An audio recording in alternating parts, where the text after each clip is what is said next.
Hello everyone in Cyber World, welcome back to another video. I'm Richard. And I'm Jennifer, and this is our channel we call Poor Man's DIY. We're going to work on a project that has been in the works since June.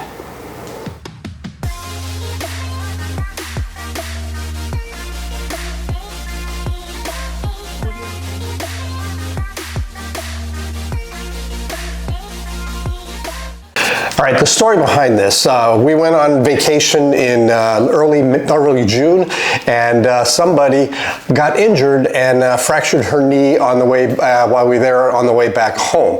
When we got back, she was unable to go upstairs or anything else like that, so she was going to have to stay downstairs the whole time until her knee was healed. We have a bathroom downstairs, so it was actually perfect. We got home, and the first time one of us used it, it leaked all over the place. It turned out there's a seal in between the tank and the bowl that just dried up, rotted, and died. So I was going to take it apart and put it back together and buy a new seal, fix it, and it'd be good to go. Unfortunately, I could not get it apart. So it came down to we had to buy a new toilet. Unfortunately, I didn't have the vehicle to do this. She was in a lot of pain. We couldn't get away from there. So I came up with a different solution. I disassembled the toilet that was downstairs, threw it away, grabbed an identical one from our upstairs bathroom that was in the spare room that no one was using. I used that toilet, put it downstairs, and she was able to have a restroom that she can access downstairs. Now that left us without a toilet upstairs, so we have been searching for something that we would like, and more research, we found some people that were willing to ship us all the way out to Hawaii, but then ran into some issues, and then we decided, hey, let's hold off until Black Friday, and this is the result. So we got one and said the price was so good, we might as well get two, and then I thought, well, why not make them all match? So we got three. So we're going to go ahead and install these. I've never done a smart toilet installation. I've looked at the instructions on it, and it doesn't look too much different from a normal one, but I'm going to do a little bit of this. So let's get to work on this.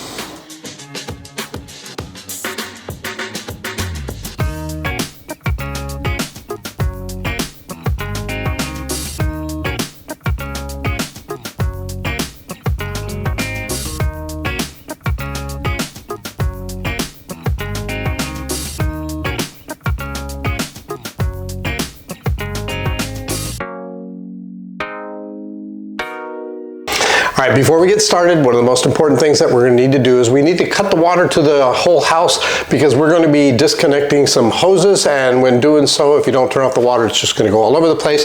So we have our shutoff located here, and we're just going to gently turn that up, and we're good to go.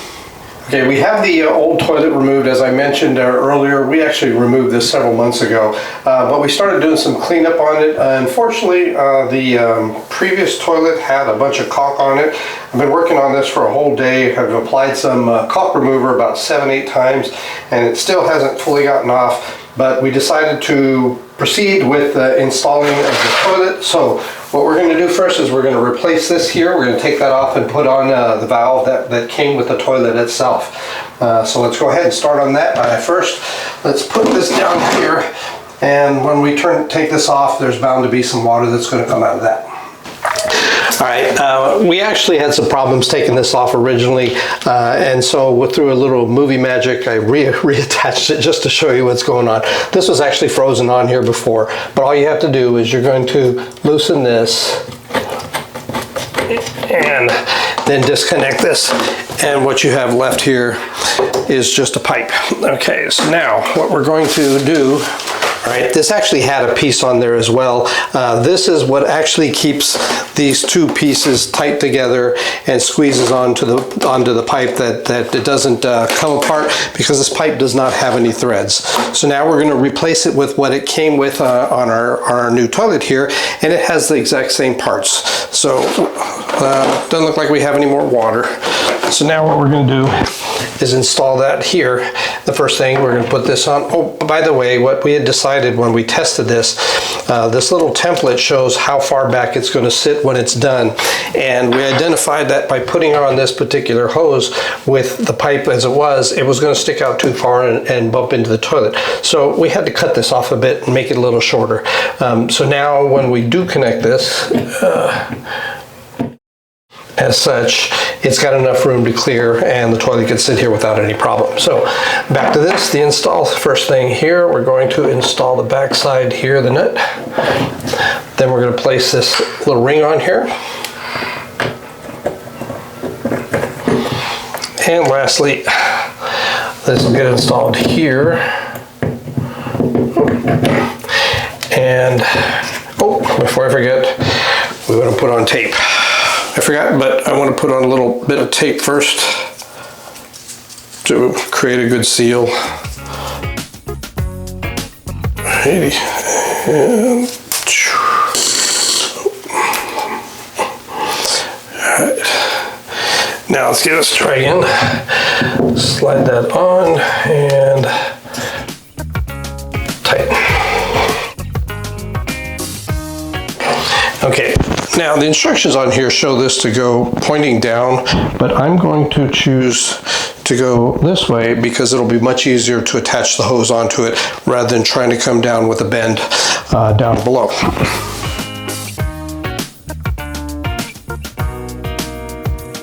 All right, next we're going to install these brackets that are used specifically for this type of smart toilet. We've got our bolts on our flange in here. We're going to set this in here and we're going to screw it down and lock it into place.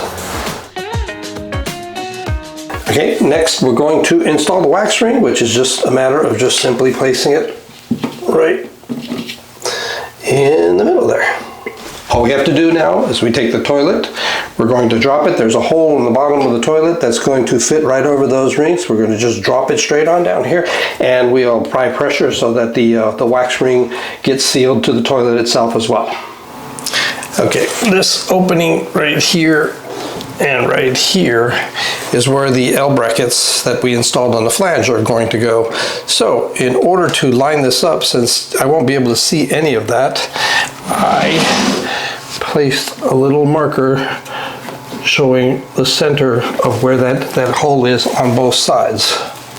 I have also added some tape here so I can figure out where the center is, and therefore I should be able to lower this down, the toilet straight down onto that, and it should be right on the muddy. Okay, so the old man managed to lay this down onto the wax ring and it's now in place. And so the next step we have to do comes with the screws. There's one little hole on both ends. This is actually going to go into the L bracket. And if you remember, that L bracket had a whole bunch of holes in there. So this is just going to find one, the closest one, and it's just going to screw into that and hold it into place.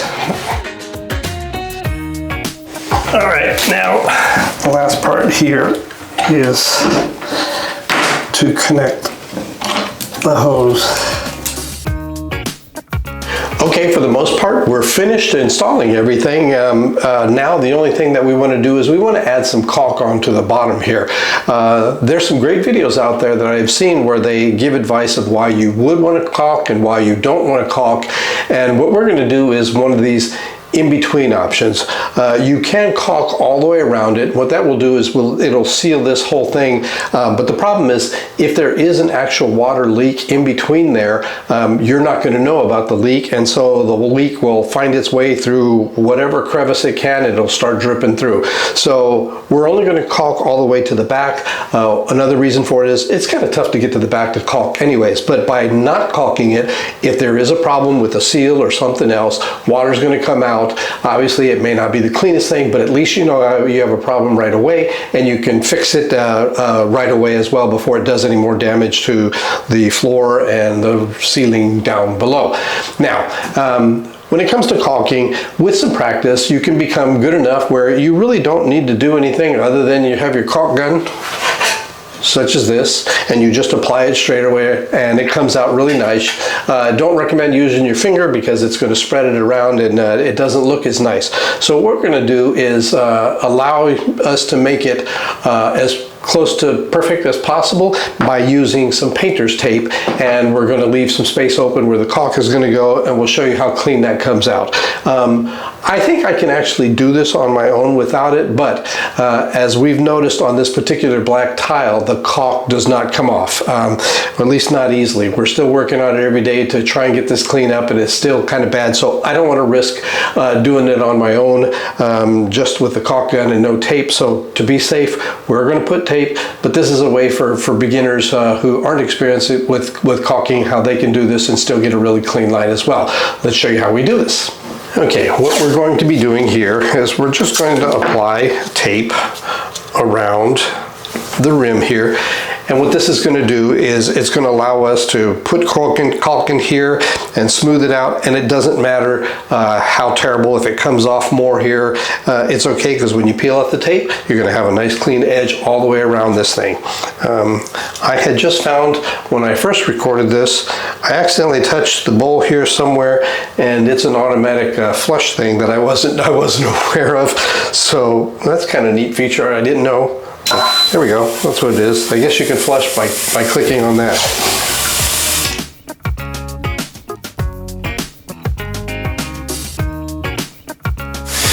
Okay, let's give this a try.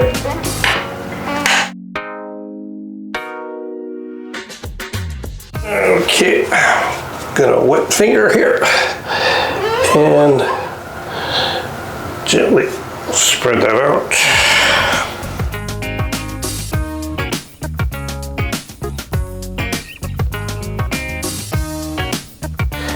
And we have a nice clean bead.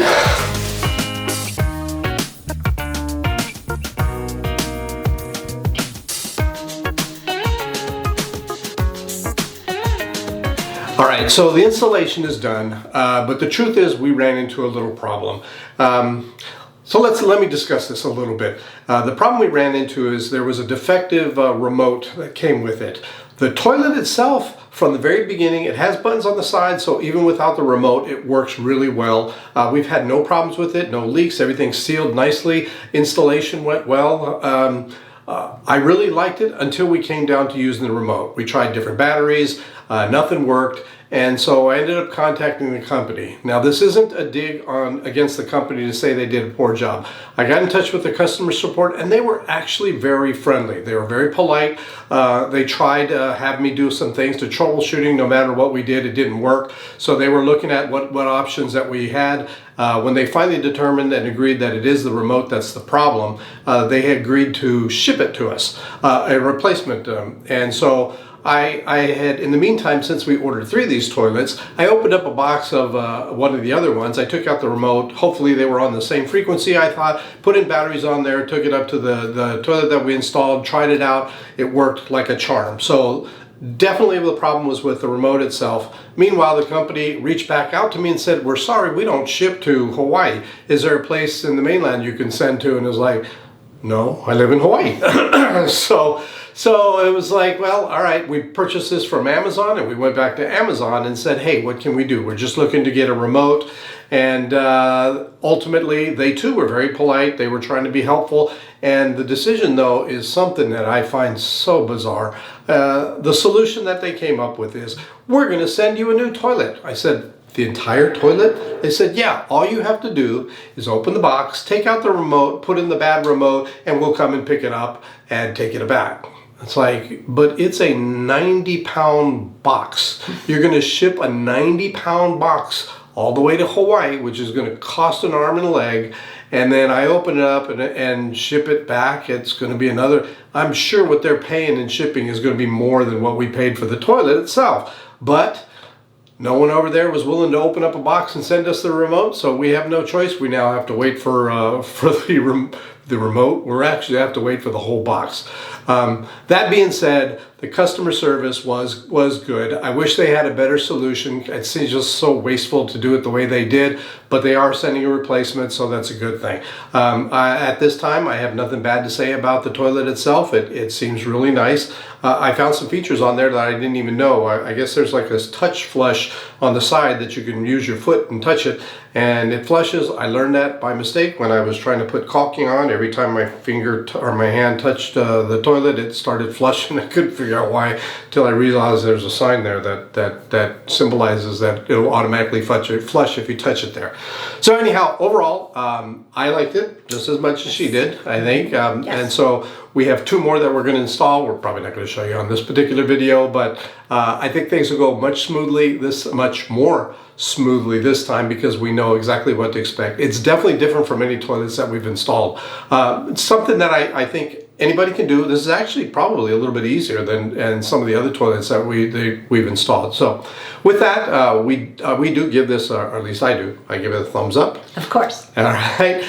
For next week, we have something in mind, but I'm not sure, so we'll just say, I don't know. I don't know. So until we meet again, Bye-bye.